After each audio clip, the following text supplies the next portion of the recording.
Motor carriers must not allow nor require drivers to use a handheld mobile telephone while driving. Employers may also be subject to civil penalties in an amount up to $11,000. There is an emergency exception that allows you to use your handheld mobile telephones if necessary to communicate with law enforcement officials or other emergency services. Research shows that the odds of being involved in a safety-critical event, e.g., crash, near crash, unintentional lane deviation, is 6 times greater for CMV drivers who engage in dialing a mobile telephone while driving than for those who do not. Dialing drivers took their eyes off the forward roadway for an average of 3.8 seconds at 55 mph, or 80.7 feet per second. This equates to a driver traveling 306 feet, the approximate length of a football field, without looking at the roadway. Your primary responsibility is to operate a motor vehicle safely. To do this, you must focus your full attention on the driving task. Note that hands-free devices are no less likely than handheld cell phones to cause you to become distracted. Attention is diverted from the driving task while using either device. 2.9.5 Texting. 49 CFR Part 383, 384, 390, 391, 392, the Federal Motor Carrier Safety Regulations, FMCSR, prohibits texting by commercial motor vehicle, CMV, drivers while operating in interstate commerce, and implements new driver disqualification sanctions for drivers of CMVs who fail to comply with this federal prohibition or who have multiple convictions for violating a state or local law or ordinance on motor vehicle traffic control that prohibits texting while driving. Additionally, motor carriers are prohibited from requiring or allowing their drivers to engage in texting while driving. Texting means manually entering text into or reading text from an electronic device.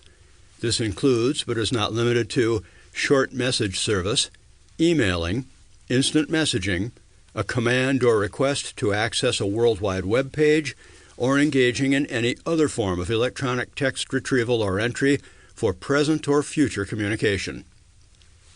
Electronic device includes, but is not limited to, a cellular telephone, personal digital assistant, pager, computer, or any other device used to enter, write, send, receive, or read text. Your CDL will be disqualified after 2 or more convictions of any state law on texting while operating a CMV. Disqualification is 60 days for the second offense within 3 years and 120 days for 3 or more offenses within 3 years. In addition, the first and each subsequent violation of such a prohibition are subject to civil penalties imposed on such drivers in an amount of up to $2,750. No motor carrier shall allow or require its drivers to engage in texting while driving. There is an emergency exception that allows you to text if necessary to communicate with law enforcement officials or other emergency services.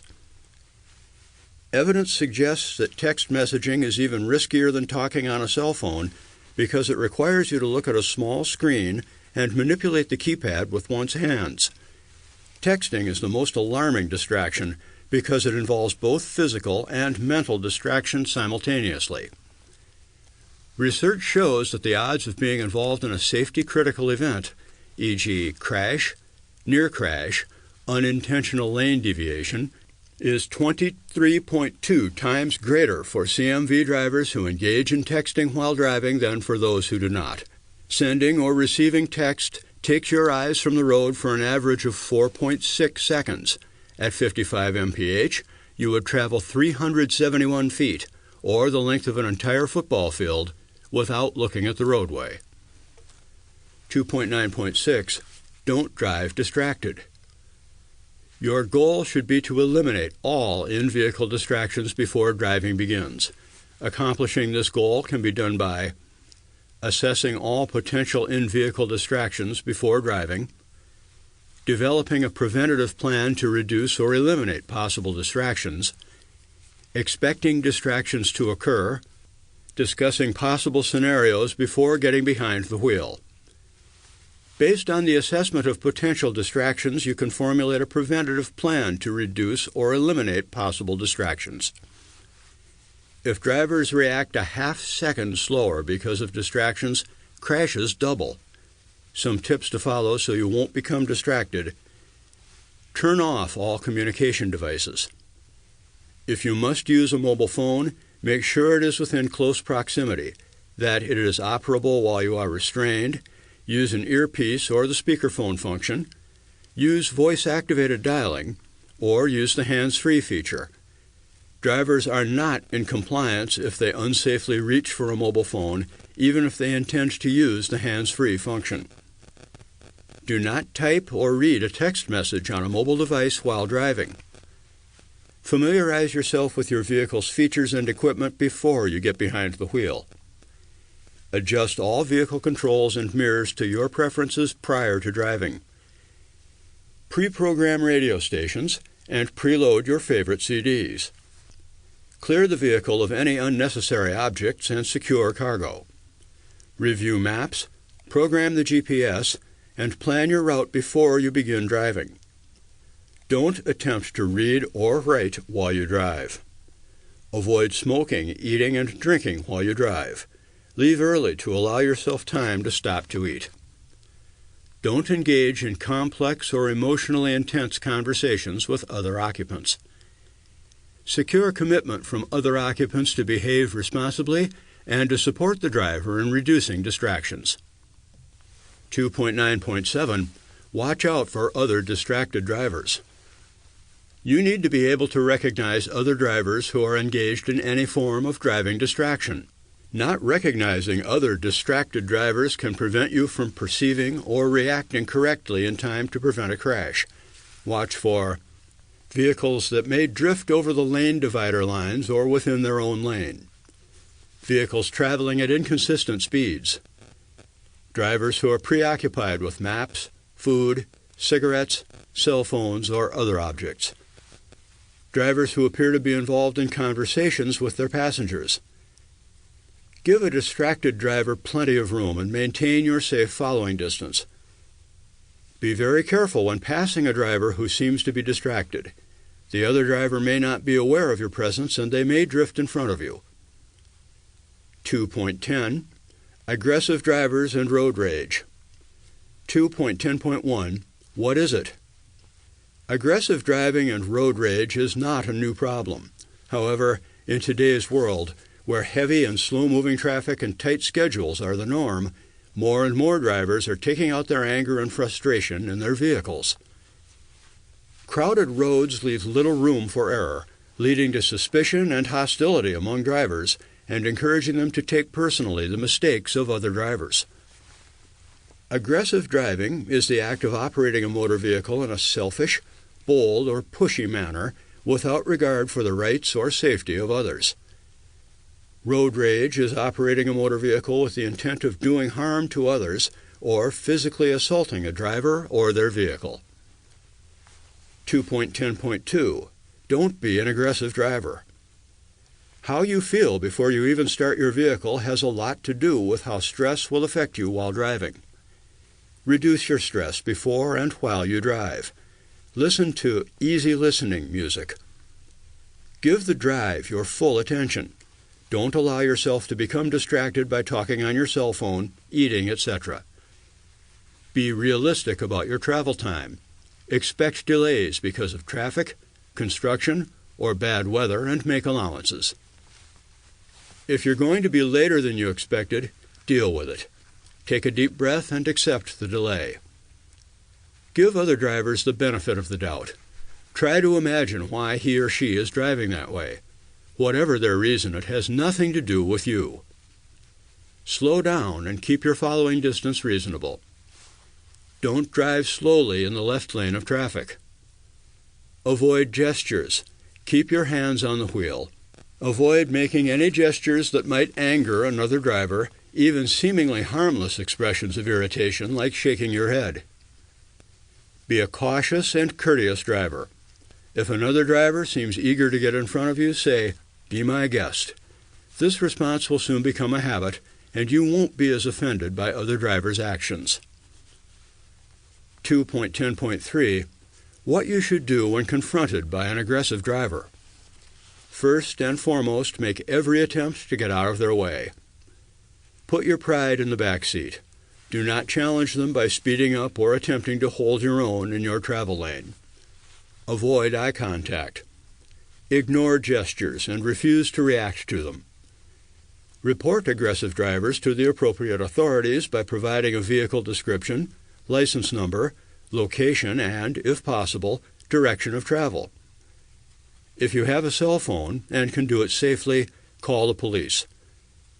If an aggressive driver is involved in a crash farther down the road, stop a safe distance from the crash scene, wait for the police to arrive, and report the driving behavior that you witnessed. Subsections 2.9 and 2.10 Test your knowledge. 1. What are some tips to follow so you won't become a distracted driver? 2.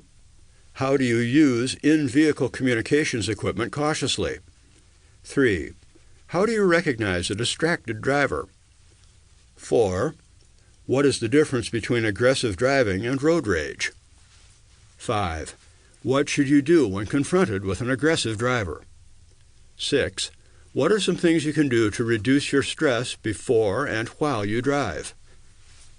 These questions may be on the test. If you can't answer them all, reread subsections 2.9 and 2.10. 2.11 Driving at night. 2.11.1 It's more dangerous. You are at greater risk when you drive at night. Drivers can't see hazards as quickly as in daylight, so they have less time to respond. Drivers caught by surprise are less able to avoid a crash. The problems of night driving involve the driver, the roadway, and the vehicle. 2.11.2 Driver factors. Vision. People can't see as sharply at night or in dim light.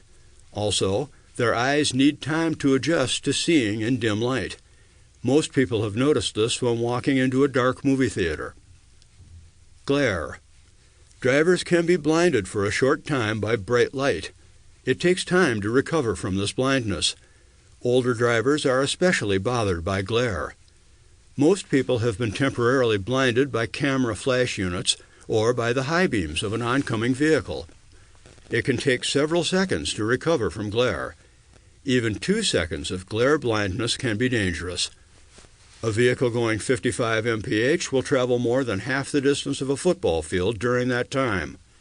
Don't look directly at bright lights when driving. Look at the right side of the road. Watch the sidelines when someone coming toward you has very bright lights on. Fatigue and lack of alertness. Fatigue, being tired, and lack of alertness are bigger problems at night. The body's need for sleep is beyond a person's control. Most people are less alert at night, especially after midnight. This is particularly true if you have been driving for a long time. Drivers may not see hazards as soon or react as quickly, so the chance of a crash is greater. If you are sleepy, the only safe cure is to get off the road and get some sleep. If you don't, you risk your life and the lives of others. 2.11.3 Roadway factors. Poor lighting. In the daytime, there is usually enough light to see well. This is not true at night. Some areas may have bright streetlights, but many areas will have poor lighting. On most roads, you will probably have to depend entirely on your headlights. Less light means you will not be able to see hazards as well as in daytime. Road users who do not have lights are hard to see. There are many crashes at night involving pedestrians, joggers, bicyclists, and animals. Even when there are lights, the road scene can be confusing. Traffic signals and hazards can be hard to see against a background of signs, shop windows, and other lights. Drive slower when lighting is poor or confusing. Drive slowly enough to be sure you can stop in the distance you can see ahead. Drunk drivers. Drunk drivers and drivers under the influence of drugs are a hazard to themselves and to you. Be especially alert around the closing times for bars and taverns. Watch for drivers who have trouble staying in their lane or maintaining speed, who stop without reason, or show other signs of being under the influence of alcohol or drugs. 2.11.4 Vehicle Factors. Headlights. At night, your headlights will usually be the main source of light for you to see by and for others to see you. You can't see nearly as much with your headlights as you see in the daytime. With low beams, you can see ahead about 250 feet, and with high beams, about 350 to 500 feet. You must adjust your speed to keep your stopping distance within your sight distance. This means going slowly enough to be able to stop within the range of your headlights. Otherwise, by the time you see a hazard, you will not have time to stop. Night driving can be more dangerous if you have problems with your headlights. Dirty headlights may give only half the light they should. This cuts down your ability to see and makes it harder for others to see you. Make sure your lights are clean and working. Headlights can be out of adjustment. If they don't point in the right direction, they won't give you a good view, and they can blind other drivers. Have a qualified person make sure they are adjusted properly. Other lights. In order for you to be seen easily, the following must be clean and working properly: reflectors, marker lights, clearance lights, tail lights, identification lights, turn signals and brake lights. At night, your turn signals and brake lights are even more important for telling other drivers what you intend to do. Make sure you have clean, working turn signals and stoplights. Windshield and mirrors. It is more important at night than in the daytime to have a clean windshield and clean mirrors. Bright lights at night can cause dirt on your windshield or mirrors to create a glare of its own, blocking your view. Most people have experienced driving toward the sun just as it has risen or is about to set, and found that they can barely see through a windshield that seemed to look okay in the middle of the day. Clean your windshield on the inside and outside for safe driving at night. 2.11.5 Night Driving Procedures. Pre-trip procedures. Make sure you are rested and alert. If you are drowsy, sleep before you drive. Even a nap can save your life or the lives of others. If you wear eyeglasses, make sure they are clean and unscratched. Don't wear sunglasses at night. Do a complete pre-trip inspection of your vehicle. Pay attention to checking all lights and reflectors and cleaning those you can reach. Avoid blinding others. Glare from your headlights can cause problems for drivers coming toward you. They can also bother drivers going in the same direction you are when your lights shine in their rearview mirrors. Dim your lights before they cause glare for other drivers. Dim your lights within 500 feet of an oncoming vehicle and when following another vehicle within 300 feet. Avoid glare from oncoming vehicles. Do not look directly at lights of oncoming vehicles. Look slightly to the right at a right lane or edge marking if available. If other drivers don't put their low beams on, don't try to get back at them by putting your own high beams on. This increases glare for oncoming drivers and increases the chance of a crash. Use high beams when you can. Some drivers make the mistake of always using low beams. This seriously cuts down on their ability to see ahead.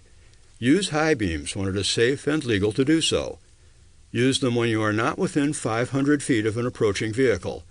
Also, don't let the inside of your cab get too bright. This makes it harder to see outside. Keep the interior light off and adjust your instrument lights as low as you can to still be able to read the gauges. If you get sleepy, stop driving at the nearest safe place.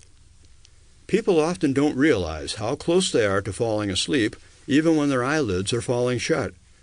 If you can safely do so, look at yourself in a mirror. If you look sleepy, or you just feel sleepy, stop driving.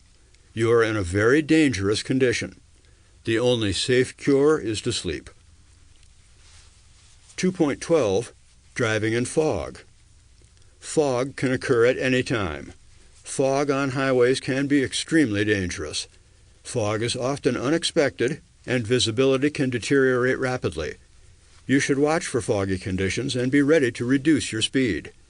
Do not assume that the fog will thin out after you enter it. The best advice for driving in fog is don't. It is preferable that you pull off the road into a rest area or truck stop until visibility is better. If you must drive, be sure to consider the following. Obey all fog-related warning signs. Slow down before you enter fog. Use low-beam headlights and fog lights for best visibility even in daytime, and be alert for other drivers who may have forgotten to turn on their lights. Turn on your four-way flashers. This will give vehicles approaching you from behind a quicker opportunity to notice your vehicle. Watch for vehicles on the side of the roadway. Seeing taillights or headlights in front of you may not be a true indication of where the road is ahead of you. The vehicle may not be on the road at all. Use roadside highway reflectors as guides to determine how the road may curve ahead of you. Listen for traffic you cannot see. Avoid passing other vehicles. Don't stop along the side of the road unless absolutely necessary. 2.13 Driving in Winter. 2.13.1 Vehicle Checks. Make sure your vehicle is ready before driving in winter weather. You should make a regular pre-trip inspection, paying extra attention to the following items. Coolant level and antifreeze amount. Make sure the cooling system is full and there is enough antifreeze in the system to protect against freezing. This can be checked with a special coolant tester. Defrosting and heating equipment. Make sure the defrosters work. They are needed for safe driving. Make sure the heater is working and that you know how to operate it. If you use other heaters and expect to need them, e.g. mirror heaters, battery box heaters, fuel tank heaters, check their operation. Wipers and washers. Make sure the windshield wiper blades are in good condition. Make sure the wiper blades press against the window hard enough to wipe the windshield clean, otherwise they may not sweep off snow properly. Make sure the windshield washer works and there is washing fluid in the washer reservoir. Use windshield washer antifreeze to prevent freezing of the washer liquid. If you can't see well enough while driving, for example if your wipers fail, stop safely and fix the problem. Tires. Make sure you have enough tread on your tires. The drive tires must provide traction to push the rig over wet pavement and through snow. The steering tires must have traction to steer the vehicle. Enough tread is especially important in winter conditions. You must have at least 4 32" tread depth in every major groove on front tires and at least 2 32" on other tires. More would be better.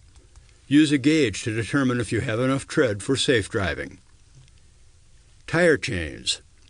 You may find yourself in conditions where you can't drive without chains, even to get to a place of safety, so always carry them when driving in winter weather.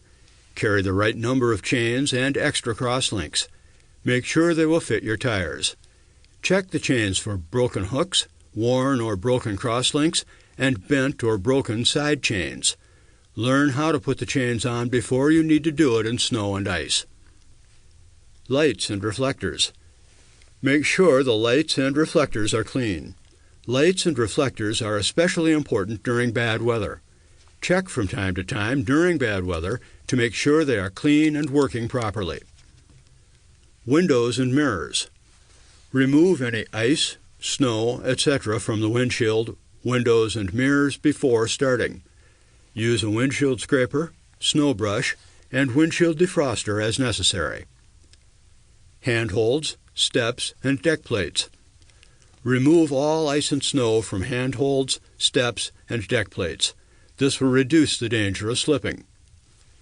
Radiator shutters and winter front. Remove ice from the radiator shutters. Make sure the winter front is not closed too tightly. If the shutters freeze shut or the winter front is closed too much, the engine may overheat and stop. Exhaust system. Exhaust system leaks are especially dangerous when cab ventilation may be poor, windows rolled up, etc. Loose connections could permit poisonous carbon monoxide to leak into your vehicle. Carbon monoxide gas will cause you to be sleepy. In large enough amounts, it can kill you. Check the exhaust system for loose parts and for sounds and signs of leaks. 2.13.2 Driving. Slippery surfaces. Drive slowly and smoothly on slippery roads. If it is very slippery, you shouldn't drive at all. Stop at the first safe place. Start gently and slowly. When first starting, get the feel of the road. Don't hurry. Check for ice. Check for ice on the road, especially bridges and overpasses. A lack of spray from other vehicles indicates ice has formed on the road. Also, check your mirrors and wiper blades for ice. If they have ice, the road most likely will be icy as well. Adjust turning and braking to conditions. Make turns as gently as possible. Don't brake any harder than necessary, and don't use the engine brake or speed retarder. They can cause the driving wheels to skid on slippery surfaces. Adjust speed to conditions. Don't pass slower vehicles unless necessary. Go slowly and watch far enough ahead to keep a steady speed. Avoid having to slow down and speed up. Take curves at slower speeds and don't brake while in curves. Be aware that as the temperature rises to the point where ice begins to melt, the road becomes even more slippery. Slow down more. Adjust space to conditions. Don't drive alongside other vehicles. Keep a longer following distance. When you see a traffic jam ahead, slow down or stop to wait for it to clear. Try hard to anticipate stops early and slow down gradually. Watch for snowplows, as well as salt and sand trucks, and give them plenty of room. Wet brakes. When driving in heavy rain or deep standing water, your brakes will get wet. Water in the brakes can cause the brakes to be weak, to apply unevenly, or to grab. This can cause lack of braking power, wheel lockups, pulling to one side or the other, and jackknife if you pull a trailer. Avoid driving through deep puddles or flowing water if possible. If not, you should slow down and place transmission in a low gear. Gently put on the brakes. This presses linings against brake drums or discs and keeps mud, silt, sand, and water from getting in. Increase engine RPM and cross the water while keeping light pressure on the brakes. When out of the water, maintain light pressure on the brakes for a short distance to heat them up and dry them out. Make a test stop when safe to do so. Check behind to make sure no one is following, then apply the brakes to be sure they work well. If not, dry them out further as described above. Caution: do not apply too much brake pressure and accelerator at the same time, or you can overheat brake drums and linings. 2.14 Driving in very hot weather. 2.14.1 Vehicle checks. Do a normal pre-trip inspection, but pay special attention to the following items. Tires. Check the tire mounting and air pressure. Inspect the tires every 2 hours or every 100 miles when driving in very hot weather. Air pressure increases with temperature. Do not let air out or the pressure will be too low when the tires cool off. If a tire is too hot to touch, remain stopped until the tire cools off. Otherwise, the tire may blow out or catch fire. Engine oil. The engine oil helps keep the engine cool as well as lubricating it. Make sure there is enough engine oil. If you have an oil temperature gauge, make sure the temperature is within the proper range while you are driving. Engine coolant. Before starting out, make sure the engine cooling system has enough water and antifreeze according to the engine manufacturer's directions. Antifreeze helps the engine under hot conditions as well as cold conditions. When driving, check the water temperature or coolant temperature gauge from time to time. Make sure that it remains in the normal range. If the gauge goes above the highest safe temperature, there may be something wrong that could lead to engine failure and possibly fire. Stop driving as soon as safely possible and try to find out what is wrong. Some vehicles have sight glasses, see-through coolant overflow containers, or coolant recovery containers. These permit you to check the coolant level while the engine is hot. If the container is not part of the pressurized system, the cap can be safely removed and coolant added even when the engine is at operating temperature. Never remove the radiator cap or any part of the pressurized system until the system has cooled. Steam and boiling water can spray under pressure and cause severe burns. If you can touch the radiator cap with your bare hand, it is probably cool enough to open. If coolant has to be added to a system without a recovery tank or overflow tank, follow these steps. Shut engine off. Wait until engine has cooled. Protect hands. Use gloves or a thick cloth. Turn radiator cap slowly to the first stop, which releases the pressure seal. Step back while pressure is released from cooling system. When all pressure has been released, press down on the cap and turn it further to remove it. Visually check level of coolant and add more coolant if necessary. Replace cap and turn it all the way to the closed position. Engine belts. Learn how to check V-belt tightness on your vehicle by pressing on the belts. Loose belts will not turn the water pump and/or fan properly. This will result in overheating. Also, check belts for cracking or other signs of wear. Hoses. Make sure coolant hoses are in good condition. A broken hose while driving can lead to engine failure and even fire. 2.14.2 Driving. Watch for bleeding tar. Tar in the road pavement frequently rises to the surface in very hot weather. Spots where tar bleeds to the surface are very slippery. Go slowly enough to prevent overheating. High speeds create more heat for tires and the engine. In desert conditions, the heat may build up to the point where it is dangerous. The heat will increase chances of tire failure or even fire and engine failure.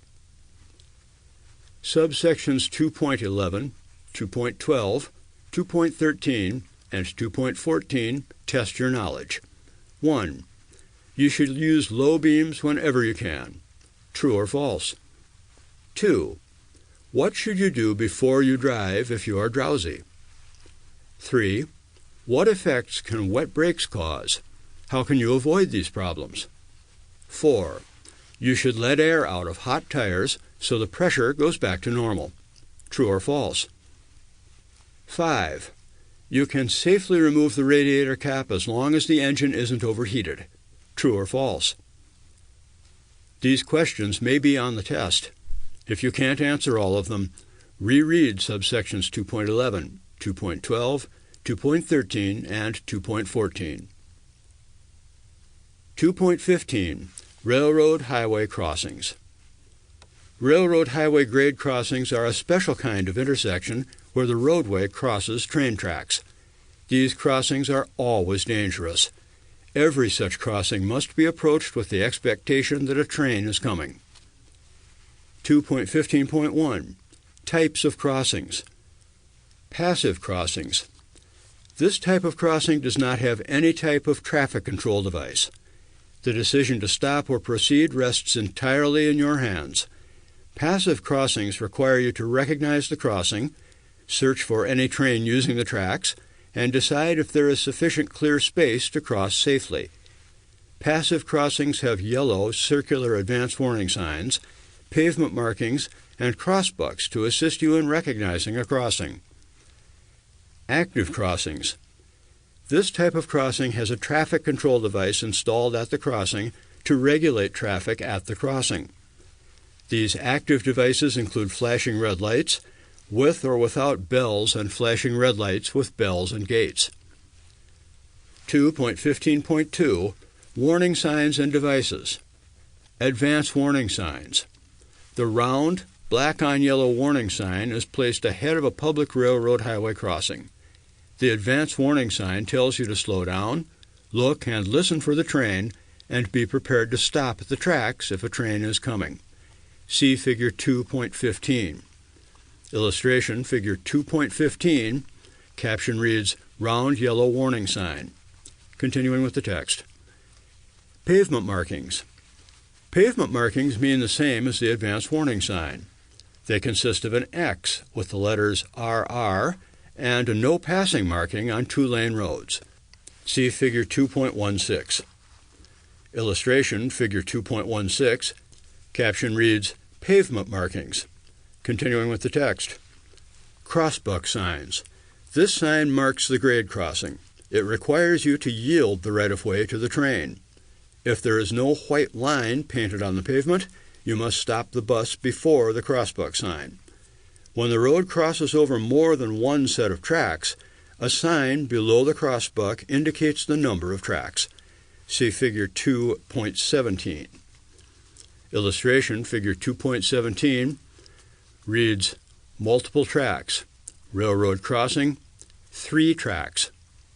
Continuing with the text. Flashing red light signals. At many highway rail grade crossings, the crossbuck sign has flashing red lights and bells. When the lights begin to flash, stop. A train is approaching. You are required to yield the right-of-way to the train. If there is more than one track, make sure all tracks are clear before crossing. See Figure 2.18. Illustration, Figure 2.18, reads, Gates, lights. Continuing with the text.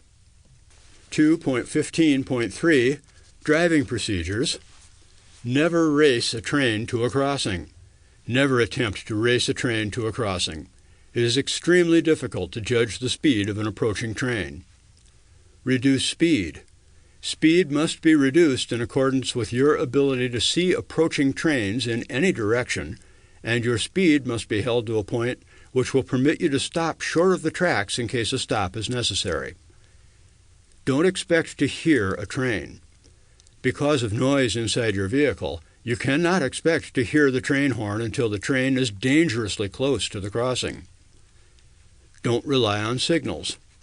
You should not rely solely upon the presence of warning signals, gates, or flagmen to warn of the approach of trains. Be especially alert at crossings that do not have gates or flashing red light signals. Double tracks require a double check. Remember that a train on one track may hide a train on the other track. Look both ways before crossing. After one train has cleared a crossing, be sure no other trains are near before starting across the tracks. Yard areas and grade crossings in cities and towns. Yard areas and grade crossings in city and towns are just as dangerous as rural grade crossings. Approach them with as much caution. 2.15.4, Stopping safely at railroad highway crossings. A full stop is required at grade crossings whenever the nature of the cargo makes a stop mandatory under state or federal regulations. Such a stop is otherwise required by law. When stopping, be sure to check for traffic behind you while stopping gradually. Use a pull-out lane if available. Turn on your four-way emergency flashers. 2.15.5, Crossing the tracks. Railroad crossings with steep approaches can cause your unit to hang up on the tracks. Never permit traffic conditions to trap you in a position where you have to stop on the tracks. Be sure you can get all the way across the tracks before you start across. It takes a typical tractor-trailer unit at least 14 seconds to clear a single track and more than 15 seconds to clear a double track. Do not shift gears while crossing railroad tracks. 2.15.6, Special situations. Be aware, these trailers can get stuck on raised crossings. Low-slung units, lowboy, car carrier, moving van, possum belly livestock trailer, single-axle tractor pulling a long trailer with its landing gear set to accommodate a tandem-axle tractor. If for any reason you get stuck on the tracks, evacuate your vehicle and walk in the direction of the oncoming train and away from the tracks at a 45-degree angle. If your vehicle is struck by a moving train, the debris will spread out from the tracks in the same direction the train is moving. Check signposts or signal housing at the crossing for emergency notification information.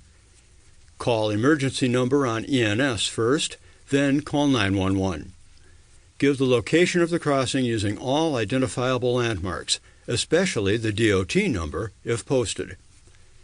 Illustration, Caption reads, Emergency Notification System, ENS. Amtrak, 1-800-331-0008. BNSF Railway, 1-800-832-5452. Canadian Pacific, 1-800-716-9132. Sign reads, Report Problem or Emergency, 1-800-555-5555. Arrow marks emergency phone number location. Xing, crossing, 836-597H. Arrow points out DOT crossing location. Continuing with the text. 2.16 Mountain Driving. In mountain driving, gravity plays a major role. On any upgrade, gravity slows you down. The steeper the grade, the longer the grade, and/or the heavier the load, the more you will have to use lower gears to climb hills or mountains. In coming down long, steep downgrades, gravity causes the speed of your vehicle to increase. You must select an appropriate safe speed, then use a low gear and proper braking techniques. You should plan ahead and obtain information about any long, steep grades along your planned route of travel. If possible, talk to other drivers who are familiar with the grades to find out what speeds are safe. You must go slowly enough so your brakes can hold you back without getting too hot. If the brakes become too hot, they may start to fade. This means that you have to apply them harder and harder to get the same stopping power. If you continue to use the brakes hard, they can keep fading until you cannot slow down or stop at all. 2.16.1 Select a safe speed. Your most important consideration is to select a speed that is not too fast for the total weight of the vehicle and cargo, length of the grade, steepness of the grade, road conditions, weather. If a speed limit is posted or there is a sign indicating maximum safe speed, never exceed the speed shown. Also, look for and heed warning signs indicating the length and steepness of the grade. You must use the braking effect of the engine as the principal way of controlling your speed. The braking effect of the engine is greatest when it is near the governed RPMs and the transmission is in the lower gears. Save your brakes so you will be able to slow or stop as required by road and traffic conditions. 2.16.2 Select the right gear before starting down the grade. Shift the transmission to a low gear before starting down the grade. Do not try to downshift after your speed has already built up. You will not be able to shift into a lower gear. You may not even be able to get back into any gear, and all engine braking effect will be lost. Forcing an automatic transmission into a lower gear at high speed could damage the transmission and also lead to loss of all engine braking effect. With older trucks, a rule for choosing gears is to use the same gear going down a hill that you would need to climb the hill. However, new trucks have low-friction parts and streamlined shapes for fuel economy. They may also have more powerful engines. This means they can go up hills in higher gears and have less friction and air drag to hold them back going down hills. For that reason, drivers of modern trucks may have to use lower gears going down a hill than would be required to go up the hill. You should know what is right for your vehicle. 2.16.3 Brake fading or failure. Brakes are designed so brake shoes or pads rub against the brake drum or discs to slow the vehicle. Braking creates heat, but brakes are designed to take a lot of heat. However, brakes can fade or fail from excessive heat caused by using them too much and not relying on the engine braking effect. Brake fade is also affected by adjustment.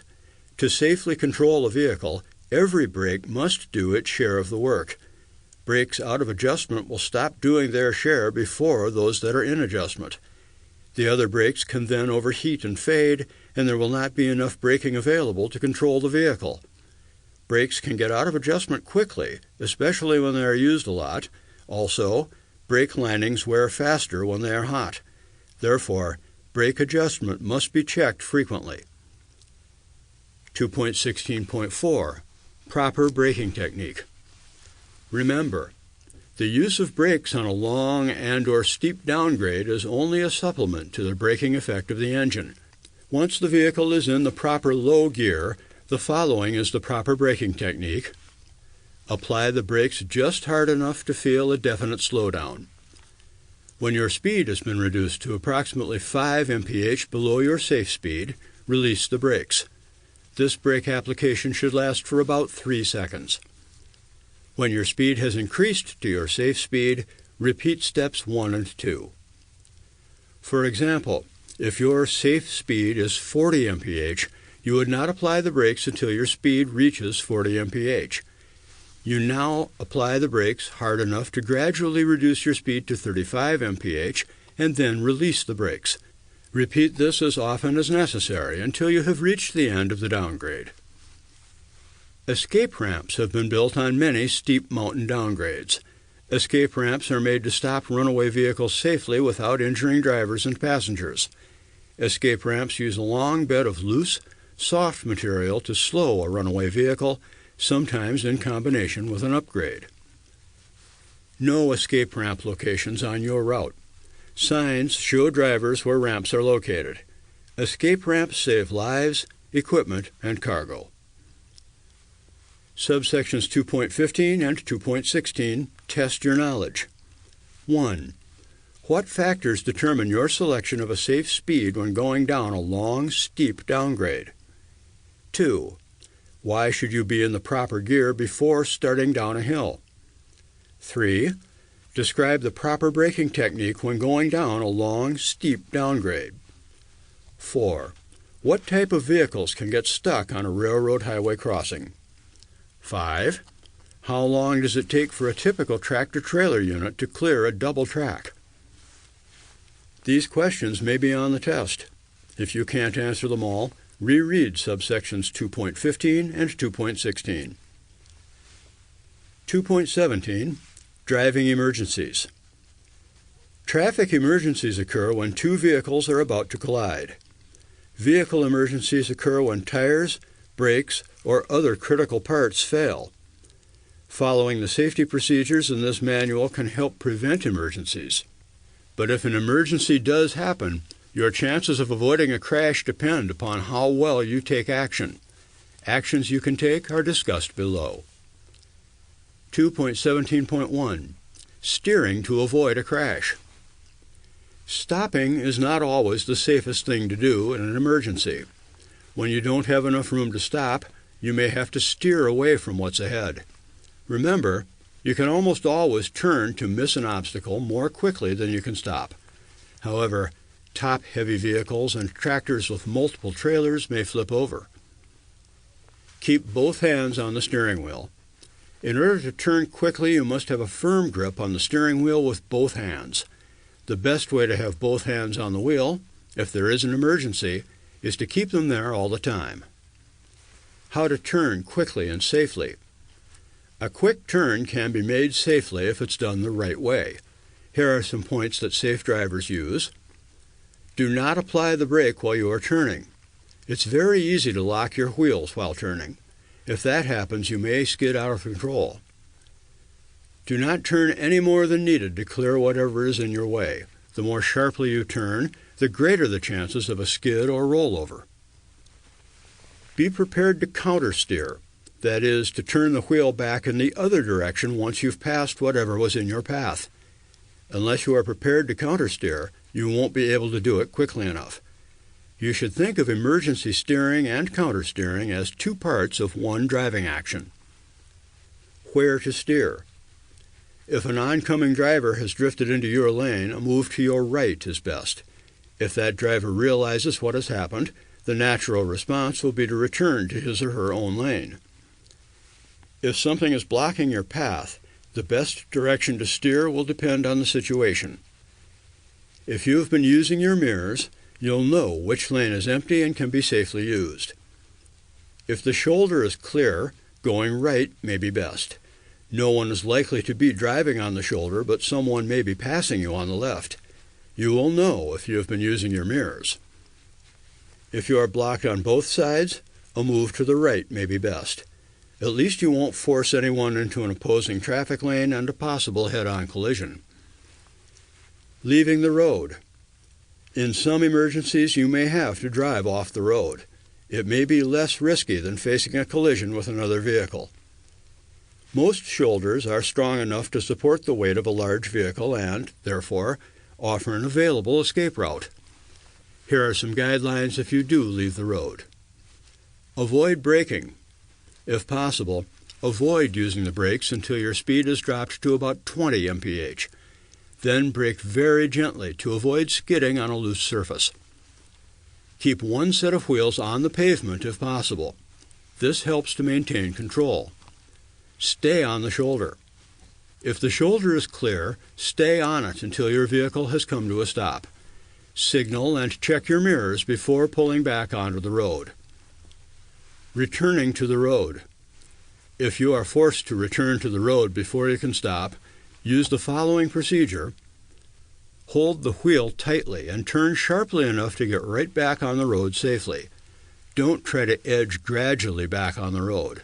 If you do, your tires might grab unexpectedly and you could lose control. When both front tires are on the paved surface, countersteer immediately. The two turns should be made as a single steer-countersteer move. 2.17.2 How to stop quickly and safely. If somebody suddenly pulls out in front of you, your natural response is to hit the brakes. This is a good response if there's enough distance to stop and you use the brakes correctly. You should brake in a way that will keep your vehicle in a straight line and allow you to turn if it becomes necessary. You can use the controlled braking method or the stab braking method. Controlled braking. With this method, you apply the brakes as hard as you can without locking the wheels. Keep steering wheel movements very small while doing this. If you need to make a larger steering adjustment or if the wheels lock, release the brakes. Reapply the brakes as soon as you can. Stab braking. Apply your brakes all the way. Release brakes when wheels lock up. As soon as the wheels start rolling, apply the brakes fully again. It can take up to 1 second for the wheels to start rolling after you release the brakes. If you reapply the brakes before the wheels start rolling, the vehicle won't straighten out. Don't jam on the brakes. Emergency braking does not mean pushing down on the brake pedal as hard as you can. That will only keep the wheels locked up and cause a skid. If the wheels are skidding, you cannot control the vehicle. 2.17.3 Brake failure. Brakes kept in good condition rarely fail. Most hydraulic brake failures occur for one of two reasons. Air brakes are discussed in Section 5. Loss of hydraulic pressure. Brake fade on long hills. Loss of hydraulic pressure. When the system won't build up pressure, the brake pedal will feel spongy or go to the floor. Here are some things you can do. Downshift. Putting the vehicle into a lower gear will help to slow the vehicle. Pump the brakes. Sometimes pumping the brake pedal will generate enough hydraulic pressure to stop the vehicle. Use the parking brake. The parking or emergency brake is separate from the hydraulic brake system. Therefore, it can be used to slow the vehicle. However, be sure to press the release button or pull the release lever at the same time you use the emergency brake so you can adjust the brake pressure and keep the wheels from locking up. Find an escape route. While slowing the vehicle, look for an escape route, an open field, side street, or escape ramp. Turning uphill is a good way to slow and stop the vehicle. Make sure the vehicle does not start rolling backward after you stop. Put it in low gear, apply the parking brake, and, if necessary, roll back into some obstacle that will stop the vehicle. Brake failure on downgrades. Going slow enough and braking properly will almost always prevent brake failure on long downgrades. Once the brakes have failed, however, you are going to have to look outside your vehicle for something to stop it. Your best hope is an escape ramp. If there is one, there will be signs telling you about it. Use it. Ramps are usually located a few miles from the top of the downgrade. Every year, Hundreds of drivers avoid injury to themselves or damage to their vehicles by using escape ramps. Some escape ramps use soft gravel that resists the motion of the vehicle and brings it to a stop. Others turn uphill, using the hill to stop the vehicle and soft gravel to hold it in place. Any driver who loses brakes going downhill should use an escape ramp if it's available. If you don't use it, your chances of having a serious crash may be much greater.